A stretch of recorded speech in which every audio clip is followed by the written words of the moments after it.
Assalamualaikum warahmatullahi wabarakatuh. Kita jumpa lagi dengan pembahasan tentang K3. Kali ini kita membahas kompetensi tentang temperatur, tentang suhu, tentunya berkaitan dengan iklim. Baik, mari kita perhatikan slide berikut ini.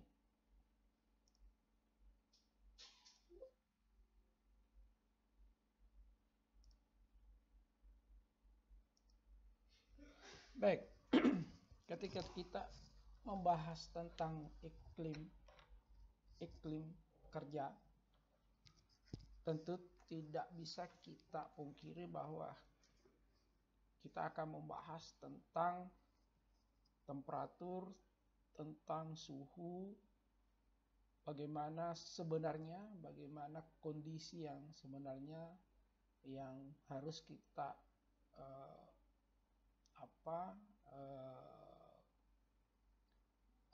dapatkan dalam bekerja, ya, dalam suasana kerja. Nah, iklim kerja sendiri merupakan faktor termis kombinasi dari suhu udara, kelembaban udara, kecepatan aliran udara, dan panas radiasi. Nah, iklim kerja ini dibagi menjadi dua, yaitu tekanan panas dan tekanan dingin. Nah, apalagi akhir-akhir ini kita semua menjaga kondisi tubuh dari pengaruh-pengaruh iklim atau pengaruh-pengaruh cuaca, khususnya berhubungan dengan suhu atau temperatur.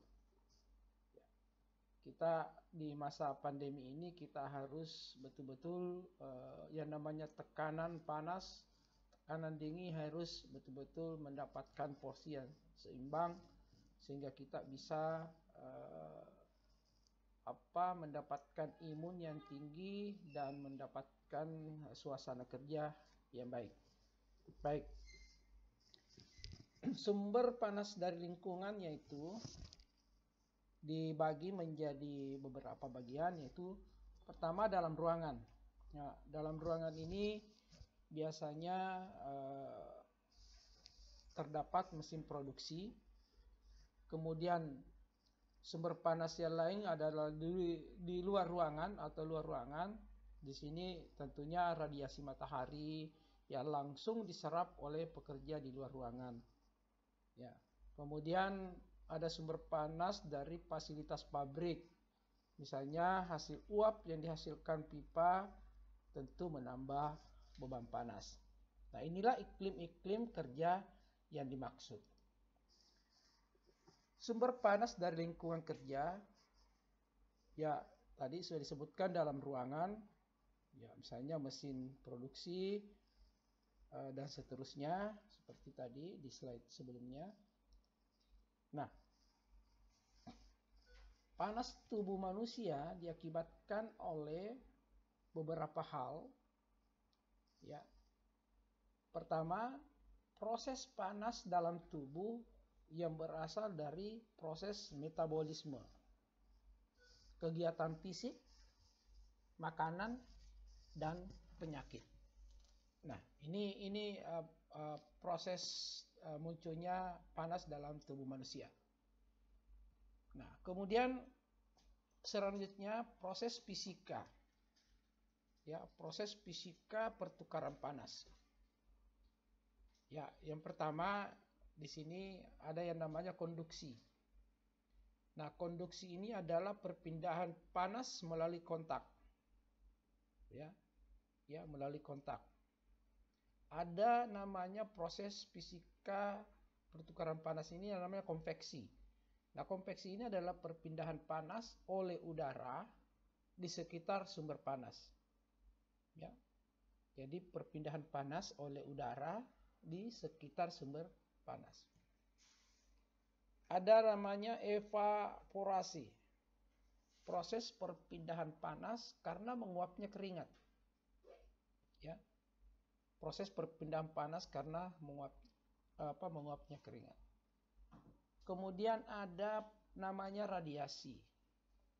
Perpindahan panas dengan bentuk gelombang elektromagnetik. Nah, inilah semua proses-proses yang bisa muncul panas di tubuh kita atau tubuh manusia. Inilah yang mempengaruhi yang namanya iklim kerja. Suhu dari tubuh manusia itu konstan 30 derajat Celcius. Ya. Kemudian sebagai syarat agar organ vital seperti otak dan jantung dapat berfungsi secara normal. Ya. Jadi suhu tubuh ini harus konstan, ya, agar supaya organ seperti otak, jantung itu dapat berfungsi secara normal. Jadi ini harus betul-betul terkontrol, terjaga dengan baik.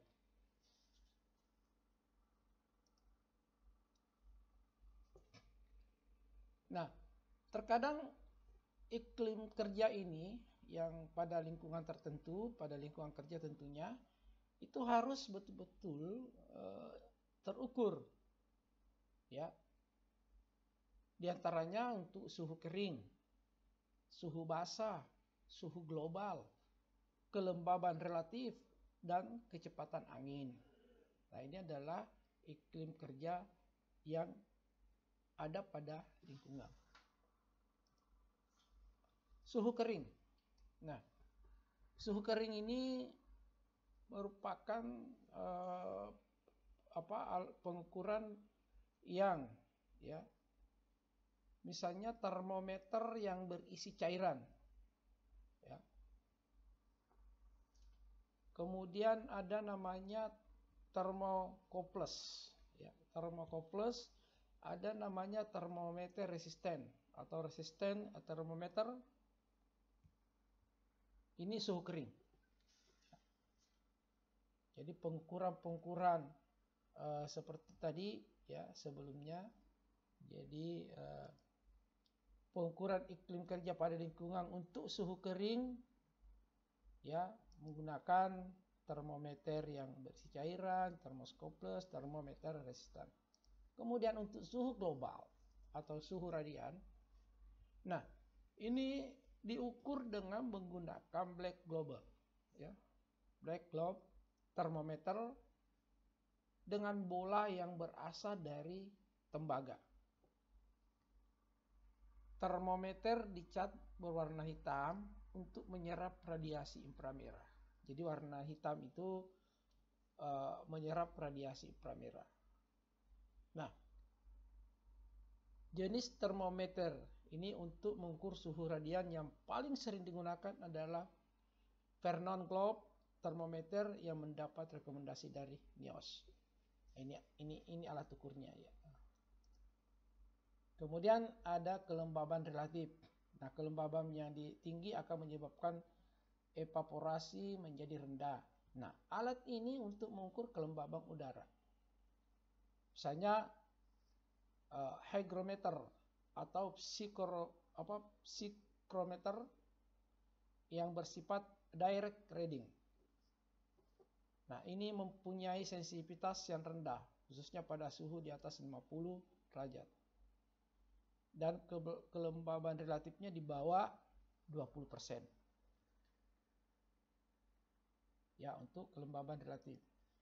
Untuk kecepatan angin, ya, yang tadi sudah dijelaskan bahwa pertukaran panas antara tubuh dan lingkungan melalui proses konveksi dan evaporasi. Kecepatan umum ini dinyatakan dalam feet per minute atau FPM atau meter per second, m per second. Nah, kecepatan ini diukur dengan menggunakan anemometer.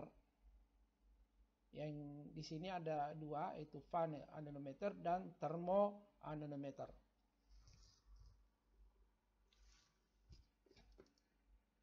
Nah, baik, kita sudah nama-nama untuk pengukuran suhu, alat untuk pengukuran suhu. Sekarang kita membahas tentang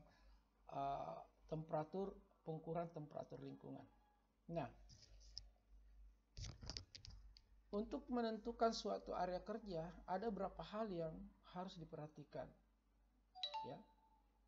Nah, pada area yang dijadikan titik sampling, kita harus memastikan bahwa di sana memungkinkan terjadinya pajanan panas yang berasal dari sumber panas. Kemudian adanya keluhan subjektif terkait kondisi panas di tempat kerja. Kemudian pada area tersebut terdapat pekerja yang melakukan pekerjaan dan berpotensi mengalami tekanan panas. Nah, kenapa titik-titik pengukuran panas ini perlu diperhatikan, ya? Karena hal ini juga akan berpotensi ketika pekerja melakukan aktivitas di area itu dengan suhu panas, ya, yang tidak stabil, ya, akan akan mengakibatkan sebuah produktivitas kerja yang menurun. Ya, jadi ini titik-titik panas ini harus betul-betul dipahami, sehingga nanti di situ akan dilakukan penstabilan untuk suhu panas. Kemudian bagian kedua, ketika titik panas tersebut ditemukan, maka dilakukan berapa waktu yang digunakan. Ya. Berdasarkan SNI tentang pengukuran iklim kerja dengan parameter indeks suhu basa dan bola, tidak dijelaskan berapa pengukuran dilakukan pada setiap titik pengukuran, tetapi hanya menyatakan bahwa pengukuran dilakukan sebanyak 3 kali selama 8 jam kerja, yaitu pada awal shift, tengah shift, dan di akhir shift. Awal, tengah, dan akhir. Ini perlu selalu dilakukan pengukuran tentang iklim kerja atau panas ini. Kemudian indeks suhu basa dan bola, hasil pengukuran suhu kering, itu suhu basa dan suhu bola. Itu berdasarkan indeks temperature index yang di SNI. Nah, sekarang kita melihat peralatan atau langkah kerja dan perhitungan. Nah, peralatan. Tadi sudah disebutkan bahwa alat-alat yang dipakai harus dikalibrasi minimal 1 tahun sekali, sehingga mendapatkan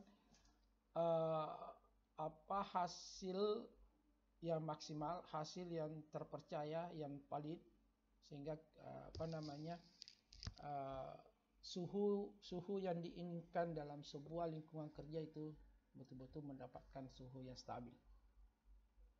Ya, tadi sudah, misalnya termometer suhu basa alami yang mempunyai kisaran 5 derajat sampai dengan 50 derajat.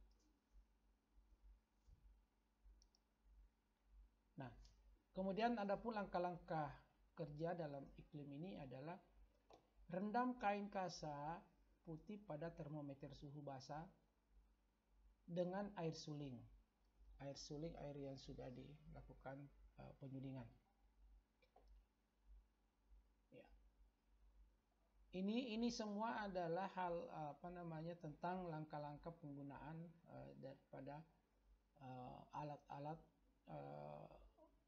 pengukur suhu atau temperatur untuk suhu panas. Ini langkah-langkahnya. Kemudian ini untuk melihat hasil pengukuran pada setiap titik yang dilakukan pengukuran pada tempat kerja. Ya. Kemudian ini aturan-aturan yang harus dipahami, yang harus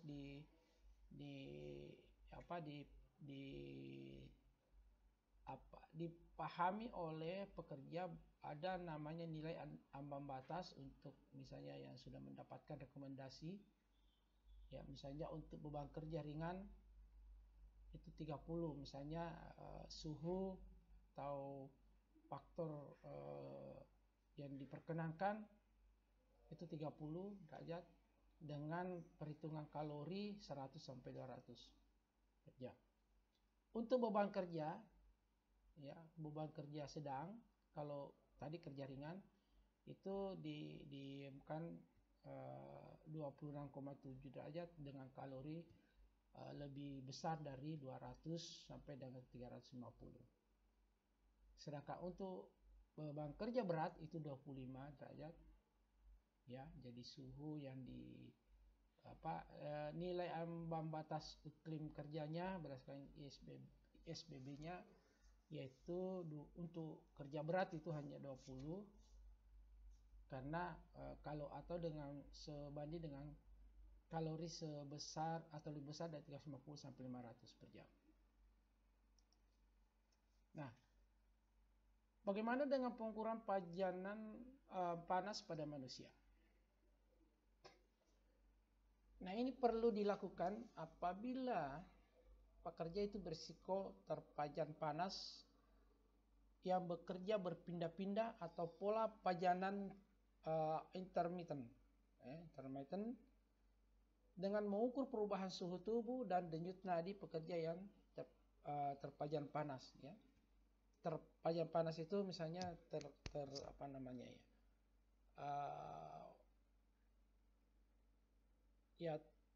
istilahnya mendapatkan panas ya langsung, ya, terpajan panas. Nah, ini harus dipahami berapa perubahan suhu yang dialami ketika seseorang itu terpajan panas.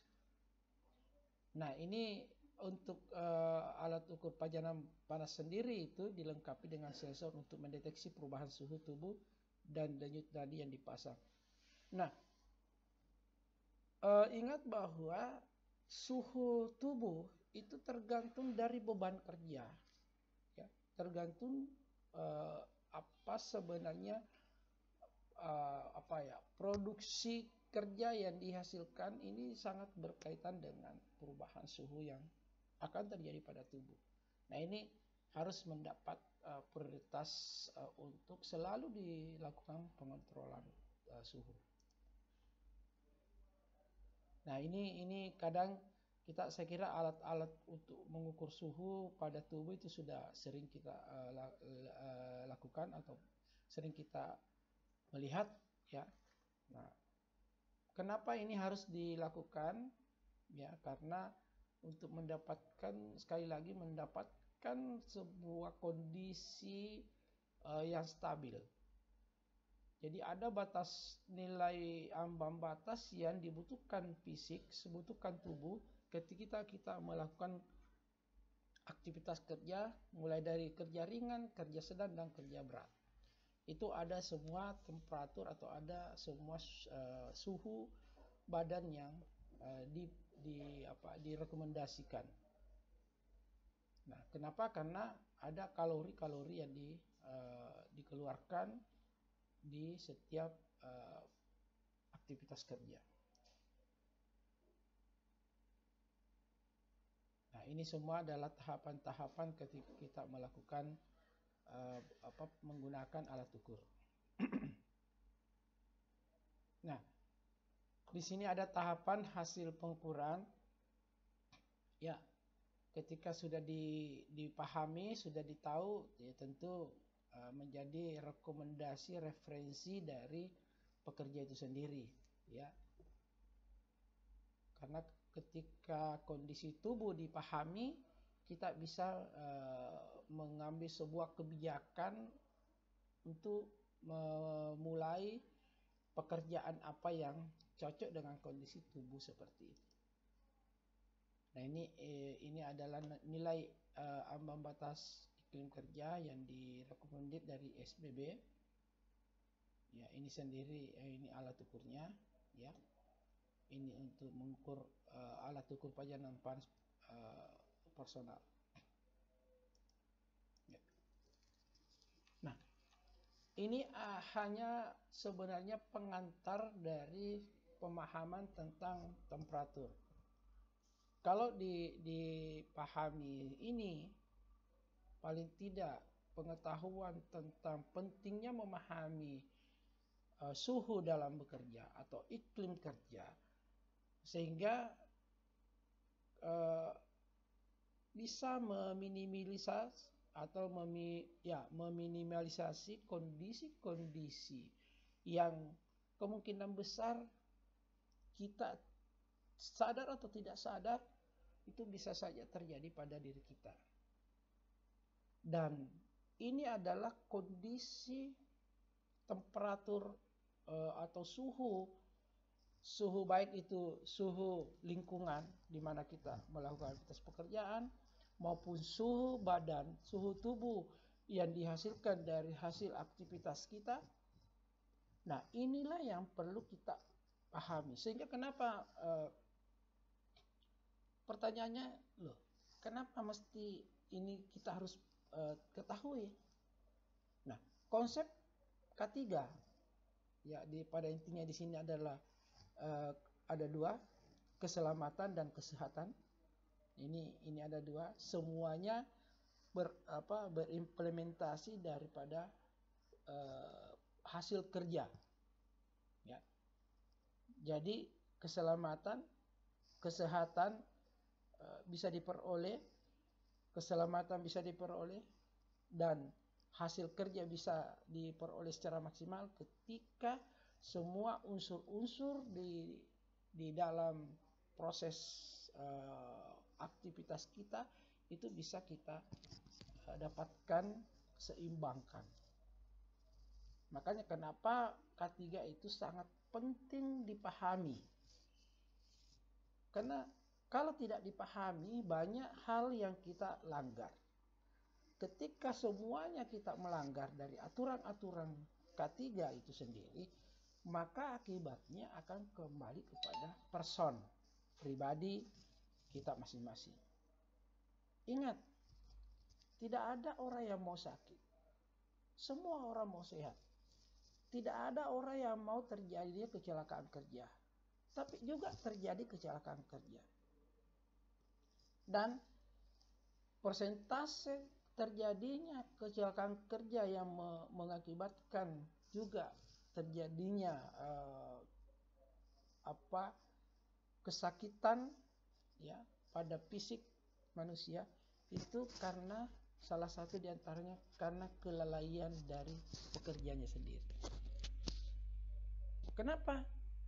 Karena boleh jadi pengetahuan, pemahaman tentang pentingnya dari K3 ini, salah satu misalnya tadi kita bahas tentang temperatur, tentang iklim kerja yang baik, yang bisa mendapatkan hasil juga yang baik, ini perlu dipahami.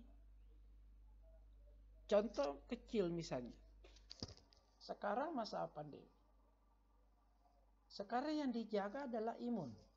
Nah, imun seseorang itu sangat dipengaruhi oleh kondisi fisik. Kondisi fisik sendiri itu tentunya yang paling variabel atau ciri-ciri yang paling sering kita jadikan sebagai acuan sehat sakitnya kita adalah suhu panas. Ada orang pulang kerja, beraktivitas di kantor, di pabrik, industri, tidak ada masalah. Tapi ketika dia pulang ke rumah istirahat, tiba-tiba mengalami demam. Nah, kenapa? Karena boleh jadi tadi ada di teorinya dijelaskan bahwa ketika kita melakukan pekerjaan ringan, melakukan pekerjaan sedang, pekerjaan berat, suhu yang direkomendit itu misalnya sekian derajat. Nah, pertanyaannya, suhu itu kan tidak dipahami, tidak diketahui. Makanya ada yang namanya alat ukur untuk melihat semua itu. Ketika kita masuk, kita ukur. Ketika sedang pertengahan bekerja atau pada saat istirahat kerja, diukur lagi. Ketika kita mau pulang, diukur lagi. Kenapa? Supaya kita mendapatkan informasi tentang suhu, temperatur yang ada. Ini untuk tubuh manusia. Tadi di lingkungan lain lagi, lingkungan kerja lain lagi, iklim kerja secara keseluruhan. Ya. Kenapa? Karena pengaruh tubuh juga bisa suhu di tubuh itu juga bisa terpengaruh dengan suhu lingkungan kerja. Nah, sehingga itulah kenapa pentingnya memahami tentang ini semua. Karena prinsipnya tidak ada hal yang tidak mungkin terjadi ketika kita beraktivitas. Tetapi ketika semuanya dalam pengawasan, semuanya dalam pemahaman, semuanya dalam pengetahuan, dan tetap terjadi, maka itulah di luar kehendak kita. Tapi insya Allah ketika semuanya dalam pemahaman kita, maka pekerjaan-pekerjaan yang kita lakukan insya Allah bisa kita melewatinya dengan baik. Oleh karena itu, tetap jaga yang namanya sehat, tetap jaga yang namanya imun, tetap jaga yang namanya bekerja sesuai kemampuan. Sekian, terima kasih. Assalamualaikum warahmatullahi wabarakatuh.